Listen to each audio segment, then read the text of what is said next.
Terence Crawford advised Shakur Stevenson to go the Devin Haney route.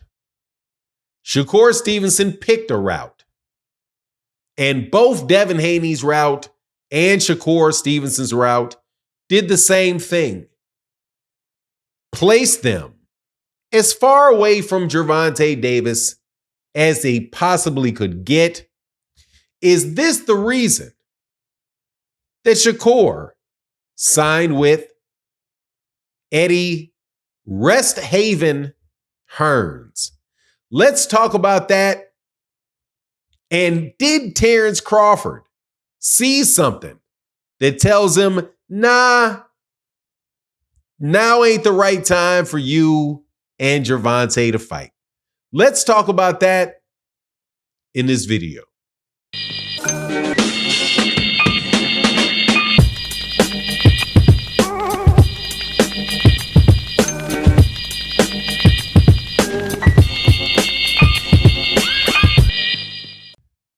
All right, welcome back to the channel. It's your boy Fanon. Hey, Shakur Stevenson signs with Matchroom, and Terence Crawford called it. In an interview that he had, I do believe it was the interview with Andre Ward, where he was asked about Shakur Stevenson and what he wanted to see Shakur Stevenson do now that Shakur Stevenson is a free agent. And he said he would like to see Shakur take the Devin Haney route. He then said to be his own boss and be a free agent. Well, Shakur Stevenson followed his advice to a certain extent. Also, related to this was another comment that was made by Terence Crawford about who is the most difficult fight for Shakur Stevenson. And that is Gervonta Davis. And I find that it's interesting that both Devin Haney and Shakur Stevenson both took routes that took them away from Gervonta Davis and might actually, in the long term, allow them to be much more wealthy and prosperous for it. Now, before I get into the details, let me welcome you back to the channel. If you're new to the channel, please accept my invitation to hit the subscribe button. Hit the bell icon so you can be notified of when we release more videos. And if you're a longtime subscriber and supporter of the channel, thank you so much for your continued support. It makes a huge difference to the channel.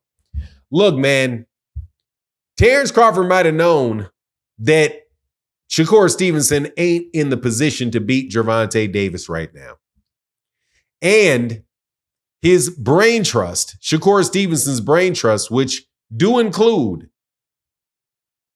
Andre Ward and Terence Crawford.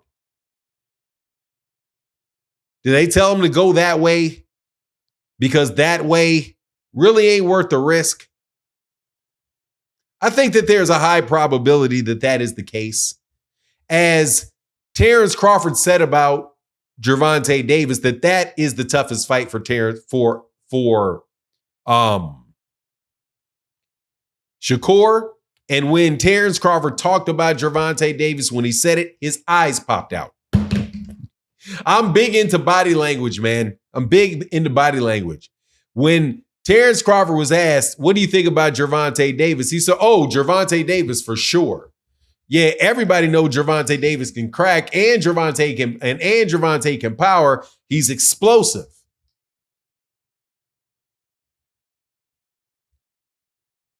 Is that the type of fighter that Shakur Stevenson should be fighting right now, or should Shakur Stevenson go to Eddie Hearn and Matchroom and get a couple easy fights that seem a little bit like, I don't know, a David Avanesyan type of fight, or at worst, a Israel Madmarov type of fight, or a Amir Khan type of fight, or a, something like that, where you can get 4 or 5 fights at a large amount of money and then get into the ring later with a guy that very well may knock you out, but at the same time also give you several years to study him. Not that I think that Shakur Stevenson really needs several years to study Gervonta Davis because they're familiar with each other from sparring. They're familiar with each other in the amateurs. However, he may need some time to, let's say, let Gervonta Davis show some weakness. See if Gervonta Davis is in about a year and a half, whether or not somebody can take something out of the tank of Tank. Somebody can deplete Tank and then pick a more opportune time in which to fight him. Now, why do I say that? Why do I wonder that?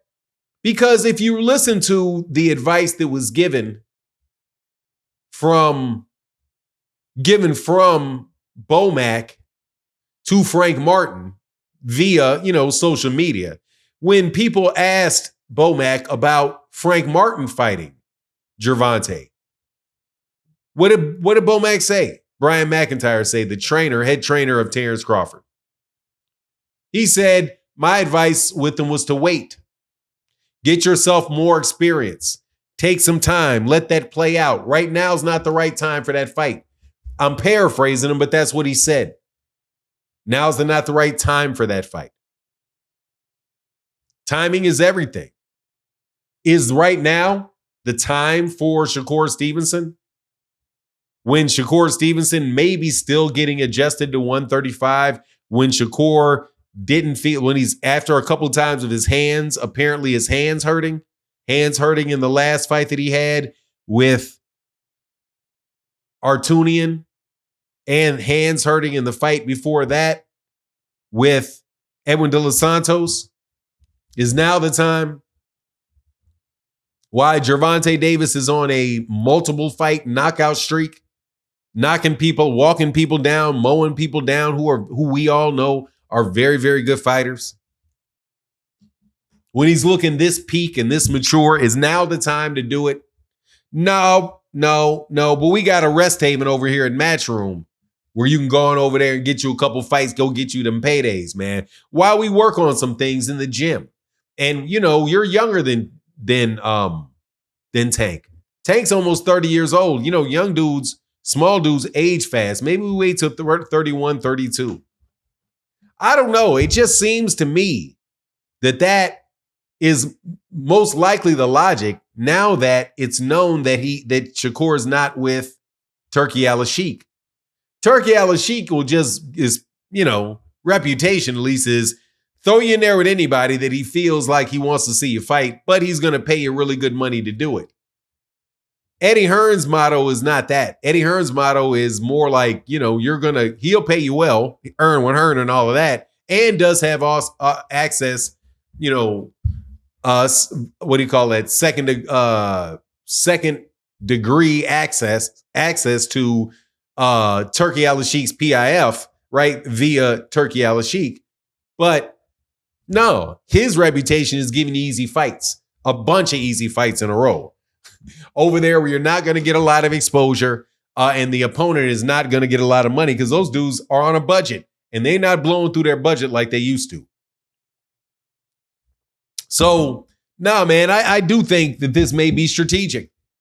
It may be strategic. They may be saying, hey, man, look, you get $3-4 million. You get a couple of $3 million, $4 million a few times in a row. Hey, man, that's $12 million. You take time. He already acting like he's tired. You see him taking all them punches, getting hit upside the head and all of that while he's walking people down. Grow into the weight class. Stall him out. Why else would I think this? Because didn't Terence Crawford stall out Errol?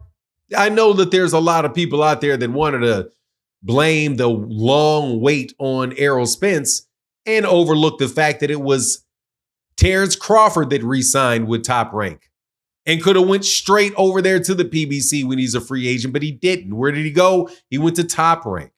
So what is Shakur Stevenson doing? Shakur Stevenson is not going to the PBC, going straight for the money. What did he do? He signed with Matchroom. Come on now. Come on. This seems to me to be very strategic. And the think tank, it seems very much like something that could come out of the think tank that Shakur Stevenson has, because we know what the think tank is and we know what they've done themselves in the past. And they are very smart. Shakur is very smart in the ring, and I bet you he's very smart outside the ring as well. But anyway, that's my take on the matter. Please let me know what you think in the comments section. And with that, I'm out. Deuces.